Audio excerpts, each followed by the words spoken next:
It is June 2nd, 1987, and the rocket Star Cloud is bound for Volta, following 5 expeditions that have vanished at an unseen barrier in space. From Dimension X, this is No Contact, Episode 27, first broadcast by NBC on October 28, 1950. Louis Van Rooten stars as Captain Thorson, with Donald Buka as Lieutenant Collier, as ground control awaits word from the mission. George Lefferts wrote the script from a Lefferts and Ernest Kinoy storyline. Edward King directed and William Welch produced. The Star Cloud is ready to make its attempt. Here is the original broadcast.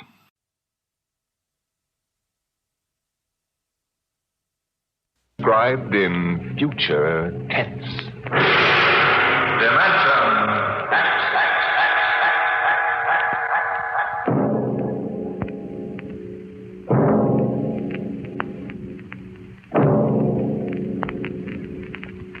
Can you predict what will come in 100 years? Or in 10? Or in the next minute? Some people think they can. Nuclear scientists, mathematicians, astronomers, biologists. They'll predict the shape of the future. Why? Because they make the future.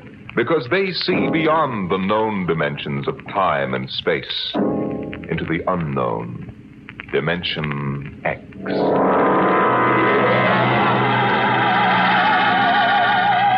It was in the year of 1982 that spacemen first discovered the Great Galactic Barrier.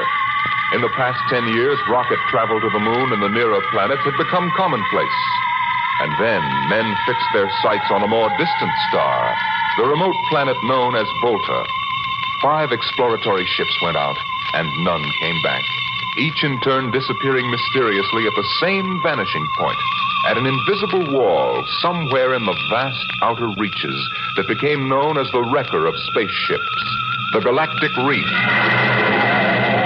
And yet the explorers refused to admit defeat. It was on June the 2nd, 1987, that the rocket Star Cloud made ready for takeoff, the 6th to attempt to crack the barrier and win through to Volta.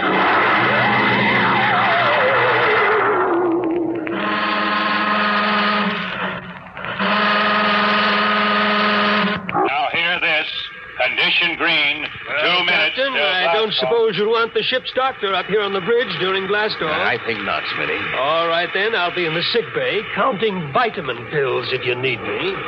Good luck, Louis. Thank you, Smitty. Lieutenant Collier. Yes, sir. You're relieved. You better get down to navigation control and take over. Yes, sir. Oh, Lieutenant. Yes, sir? We've never flown together before. This is your first flight in a space vessel as big as the Star Cloud, isn't it? Yes, sir.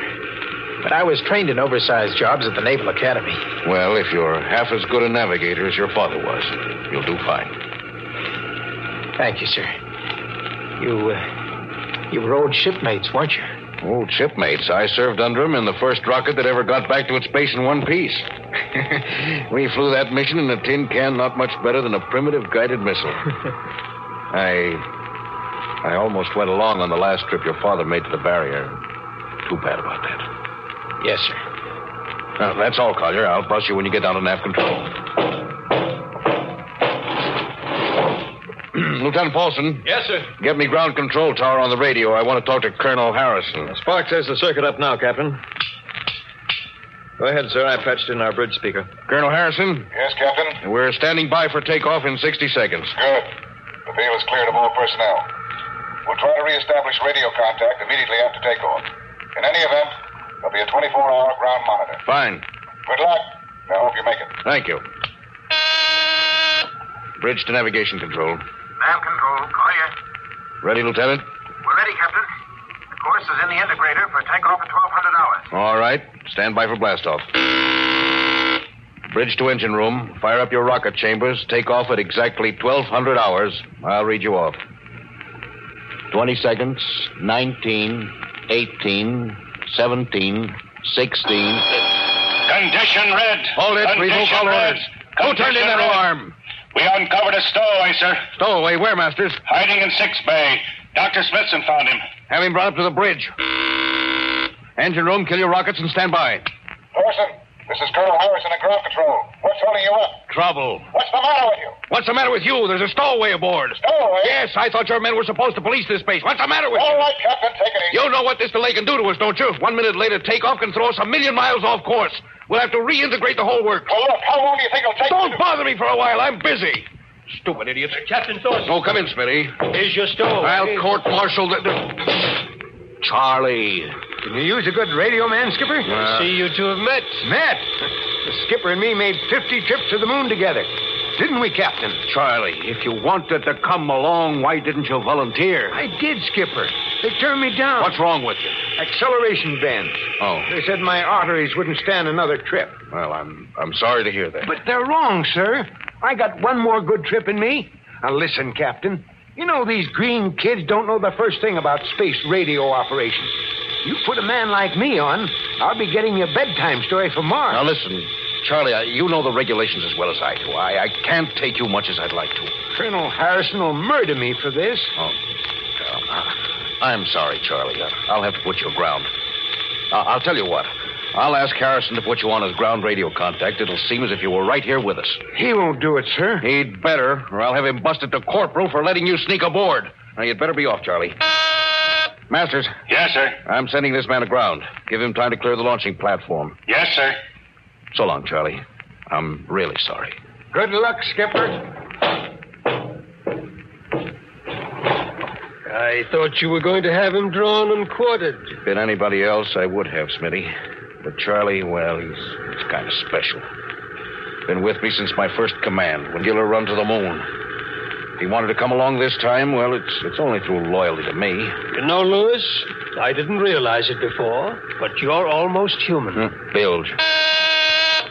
Navigation, Lieutenant Collier, you there? Nav control, Collier. Lieutenant, how badly are we fouled up? Can you recalculate the course, or shall I cancel the takeoff? I've already plotted a new course on the integrator, sir. Good. Can we take off in exactly 2 minutes? 2 minutes? Yes, sir. If we can, all we need to correct is for only a 1 degree deflection. I can do that before we breach the stratosphere. That's quick work. Are you sure? Positive, sir. Well, all right, Collier. I'm putting it in your hands. We'll blast off on your signal. Lewis, isn't that a lot of responsibility for a young green officer? Yes, but if he can't do his job, I'd rather find out now than at the galactic barrier. Bridge to engine room. Prepare to blast off on navigator signal.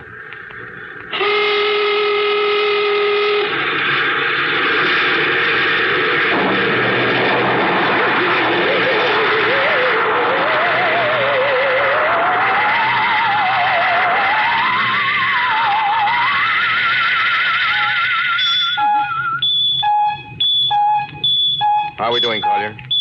Coming on the bearing, sir. 4, 3, 2, 0. We've intersected the course vector. Good work, Collier. The course is corrected, sir. Ready to go into atomic overdrive anytime you say. All right, stand by. Now hear this. Now hear this. Prepare for maximum acceleration. Bridge to engine room. Kill your rockets. Rockets out. Fire up number 1 cyclotron. Number 1 ready. Fire up number 2. Number 2 ready. Withdraw your dampening rods. Aye. Fission chamber ready. Blast tubes cleared. All generators operating at capacity, sir. Right. Go into overdrive on the count of 0. 5 seconds, Captain. 3, 2, 2, 1, 1, 0. 0.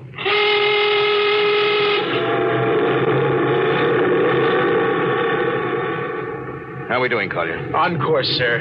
She's running hot and true. Well, my compliments, Lieutenant. Thank you, sir. This job would have done your father credit. He was one of the best navigation officers I ever saw. Thanks, sir. Now start your gyros and put her on robot control. The bridge is yours, Mr. Collier. If you need me, I'll be in Dr. Smithson's office. Yes, sir.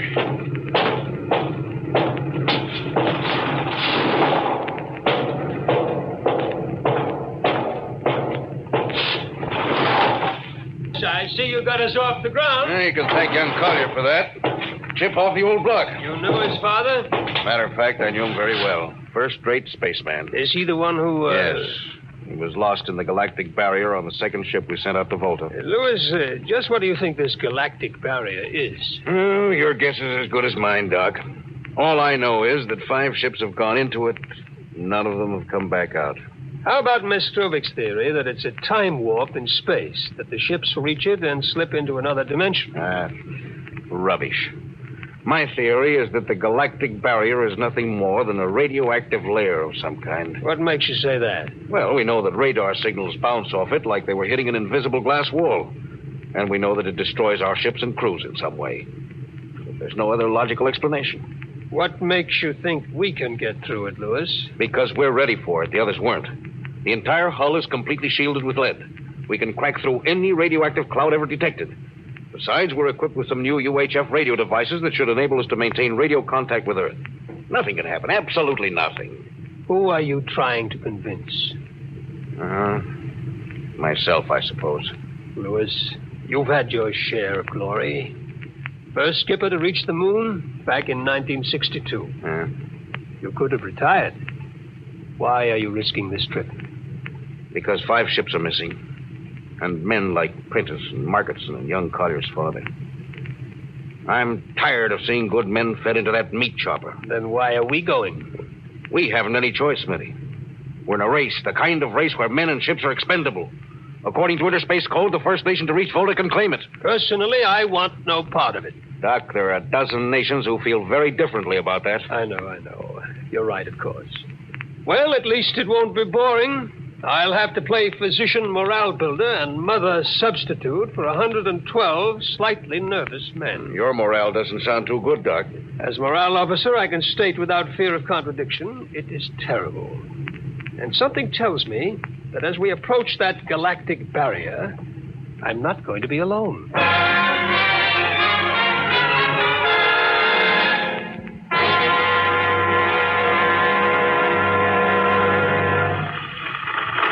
Hello, Earth. Hello, Earth. Captain Thorson of the Star Cloud calling Earth. Star Cloud to Earth. Can you read me? Hello, Star Cloud. Hi, Captain. Charlie. Well, I see they haven't court-martialed you yet. No, sir. Thanks to you. That's good to hear you. You can read us the funny papers on Sunday morning. Right. How's our signal? Strong. Clears the bell. Well, here's our log report for Colonel Harrison. Ready? Shoot. June 2nd, 1987.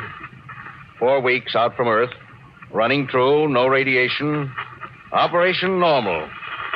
Still making our approach to the galactic barrier. That's all, Charlie. See you later. Good luck, Captain. I sure wish I was with you.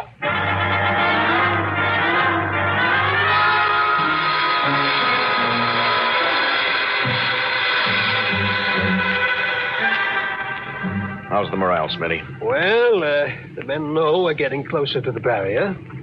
They're beginning to show a little tension, Lewis. How's their physical condition? Any sickness? About half the crew has come down with space flu. I was afraid of that. Bad? Oh, same as usual. Lips and hands with a bluish cast. Eyes are sensitive to infrareds. I don't know. When I first started flying these tin cans, nobody ever heard of space blues. There's a theory it's caused by the terrific acceleration of the atomic overdrive. The change in gravity affects the circulation. And what do you think? Oh, I think it's psychosomatic. I've noticed that the same men who get space blues under tension on a ship tend to get blue coloration back on Earth when they're upset.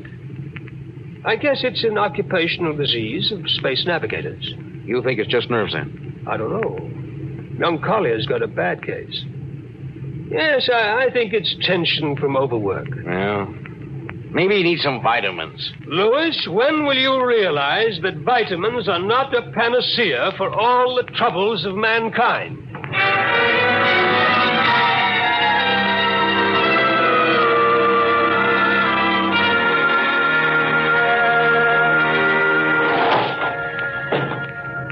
Sir, I understand you've relieved me from duty. Dr. Smithson says you aren't looking very well, Collier. I'm just giving you a rest. But, sir, I feel perfectly able to continue. Your lips are as blue as Minnetonka. Captain, I'd like to remain at my post. Now, don't be so foolhardy, Lieutenant. I'm not being foolhardy, sir. You see, I have a special personal reason for wanting this expedition to reach Volta. Oh, your father? Yes, sir, my father. You think he might still be alive? Sir, I have to find out what happened. I think I understand. Very well, Collier. Report back to duty.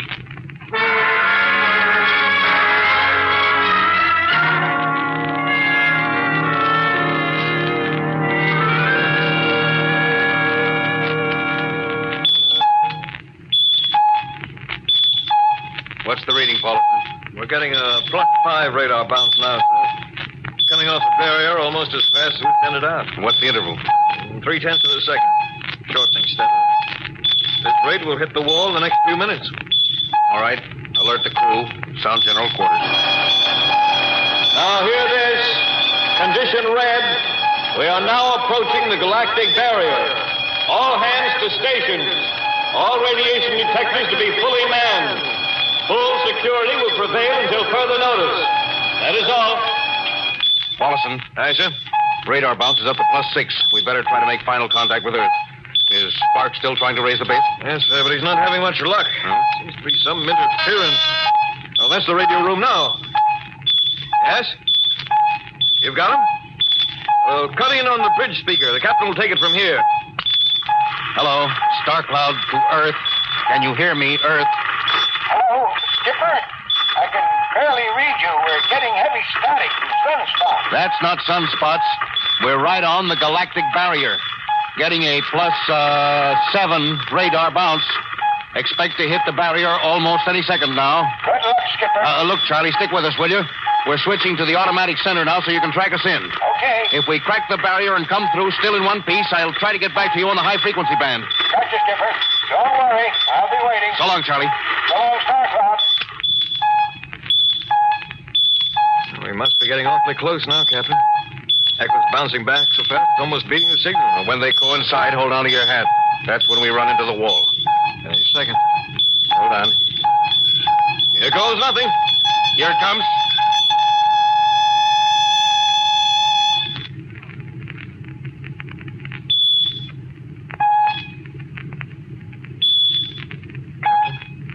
What?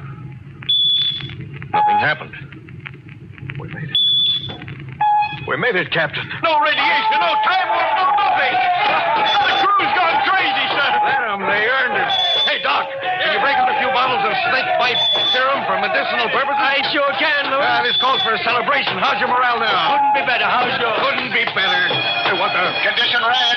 Condition red. Radiation detected. Condition red. Radiation detected. Holy mackerel. Look at the needle on that indicator. Paulson. I see it, Captain. Picking up radiation like crazy. What's it like? It's a strong impulse. What kind? I don't know, sir. It's too long for a cosmic ray and too short for UHF. The ship's lousy with it. Man your battle stations! Paulson, track it down. Triangulate it and make it fast. I want a directional fit. Yes, sir. Engine room. Yes, sir. We're picking up radioactivity. Is it the fission chambers? No leak here, sir. I'll check your gauges. Nothing here, Captain. Must be coming from outside.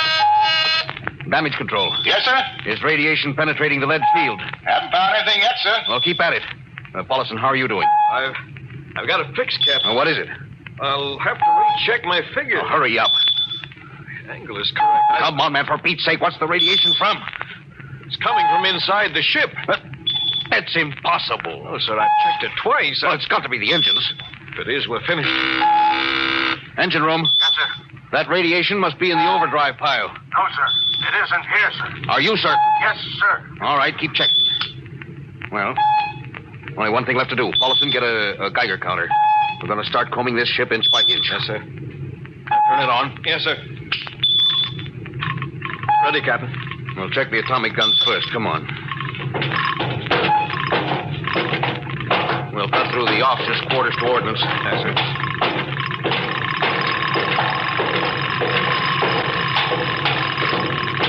Through here. Wait a minute, sir. Huh? What is it? The signal's weaker now. Yeah. Let's go back.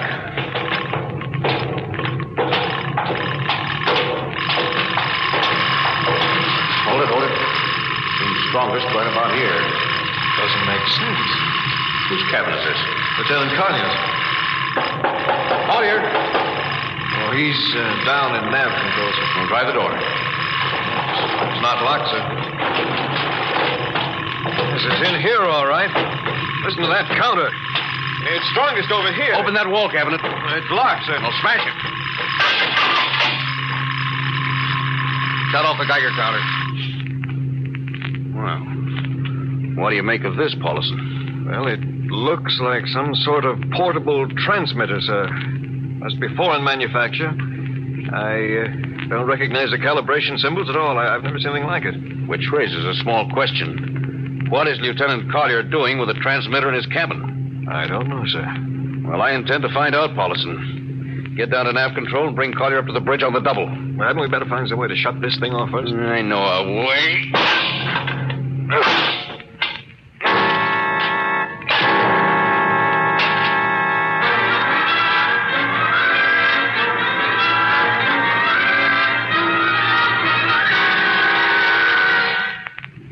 Lieutenant Collier, I'm going to ask a few simple questions. Yes, sir. And I want a few simple answers. Yes, sir. What were you doing with the transmitter in your cabin? Transmitter, Captain. You know nothing about it? No, sir, I don't. Do you recognize these calibration symbols? No, sir. Can you think of how it might have been placed in your cabin without your knowing it? No, sir, unless someone came in while I was on duty. Oh, would that have been possible? Well, I suppose so. Well, if someone had a key. I found your cabin door unlocked. I meant a key to the wall cabinet. I didn't say the wall cabinet. Oh, what? Well, sir, I... You what, Lieutenant? How could you have known it was in the wall cabinet? Well, I just assumed. Lieutenant Collier, I find it hard to believe you would lie. Having known and respected your father and having observed the way you handled your job. However, I intend to get to the root of this thing. May I have your wristwatch, Lieutenant? Sir? Your wristwatch. Here you are, sir. Paulson, turn on that Geiger counter. Yes, sir. Now hold this watch next to it. Yes, sir. That's all. Lieutenant, if you hadn't any close contact with that transmitter, how do you explain the radioactivity of this watch? Well, I don't, sir. I think you'd better. To whom were you sending those signals? Condition red. Condition red. There's your answer, Captain. What is this, Collier? Alien spaceship approaching. Alien spaceship approaching. Collier, who's aboard that ship? All right, now talk. Very well, Captain. My mission seems completed. Your mission? Are you admitting that you're an agent of a foreign power? I am stating it. What nation? No nation, Captain. What? I am an agent of the Voltan government. The what? The government of the planet of Voltan. Are you crazy? Are you so stupid that you think your people are the only ones who can invade another planet? Lieutenant, what do you mean? We've had agents operating on Earth since 1945. I don't believe you. What do you think happened to those 5 ships, Captain? Where do you suppose we got our information? Well, Your language, your culture, family background. Your appearance, you look like... Like Commander Collier? Is that so surprising, Captain? We had a living model. I ought to kill you. That would be very foolish, Captain. I would advise you to surrender without delay. Alien ship now coming into ordnance range. I'll deal with you later, Collier. Paulson. Yes, sir. Put this man in irons and take him away. Don't worry, sir. We'll take good care of him. Thunder, Rooten. Gunnery. Gunnery, Richardson. What's the range? 10,000 meters. They're closing fast. What's your guns on radar tracking? Tracking. Coming on the bearing. Fire. Fire, Richardson. Did you hear me? Fire! What's the matter down there? Did you hear me? Richardson, answer me! What? Who? It's no use to shout, Captain. Collier. How did you get loose? Where's Paulson? Lieutenant Paulson is dead. All stations, Lieutenant Collier has escaped. Seize him, men! Don't waste your breath, Captain. Your men can't hear you. What? Those still alive are my men. You're lying. No, Captain. Every ship that has ever left Earth was controlled by a Volta crew. That's impossible. Those were hand-picked men. Hand-picked? By us. I don't believe you. Then why not call for help? Carpenter, Robinson, Haley, report. Carpenter, Robinson, Haley. Wait. Report. You see, Captain, it is quite useless. The Star Cloud will be taken to Volta for, shall we say, further experimentation. I see. Of course, there's one thing you hadn't counted on. And just what is that, Captain? This...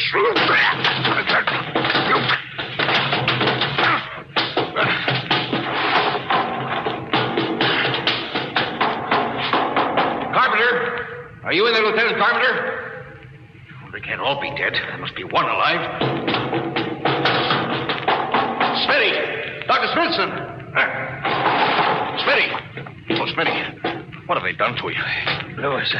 Those dirty... don't talk. I must lean closer. Not much time. Lewis, space blues. Space blues? What is it, Smitty? What are you trying to tell me? All men with space blues. Volta. Here, let me help you. No, Lewis. Get message back to Earth. Volta, 5th column. Watch out for space blues. Smitty. Smitty. Captain Thorson, you can't hide from us now. Come back to the bridge and surrender, or my men will come and get you. Oh, yeah? Captain Thorson, you can't come. Hello. Star Cloud calling Earth. Please, God, let me through before it's too late. Hello. Star Cloud to Earth. Come in, please. Come in, please.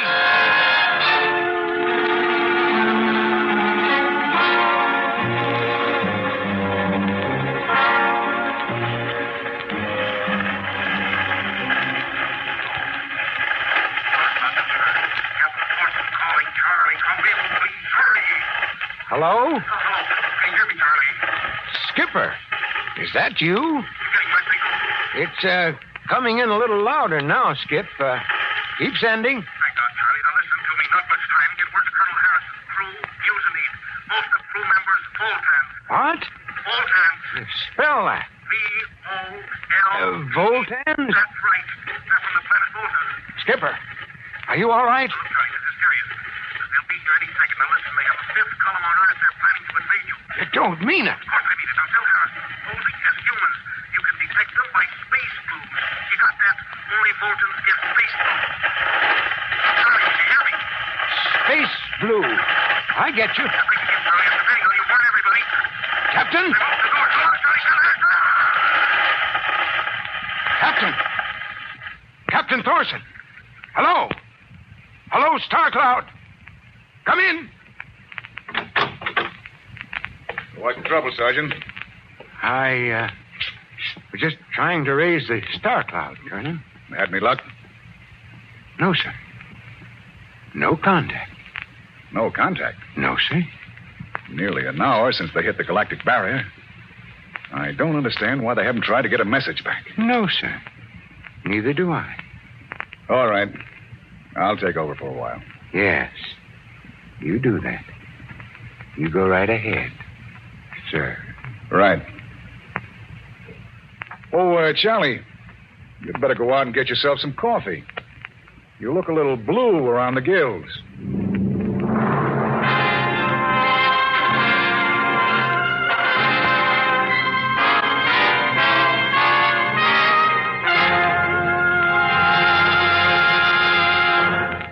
You have just heard No Contact, an adventure in time, space, and the unknown. The world of...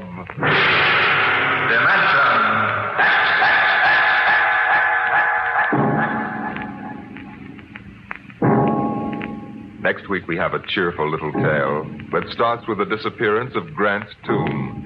It's about a veteran newspaper reporter and a strange little man who calls himself the world's greatest genius. You'll hear all about it next week at this same time when we present The professor was a thief.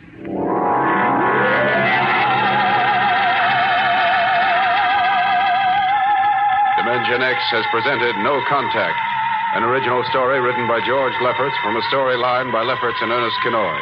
Featured in the cast were Louis Van Rooten as Captain Thorson, Donald Buka as Lieutenant Collier, and Cameron Prudhomme as Charlie.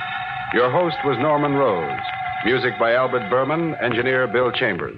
Dimension X is produced by William Welch and directed by Edward King.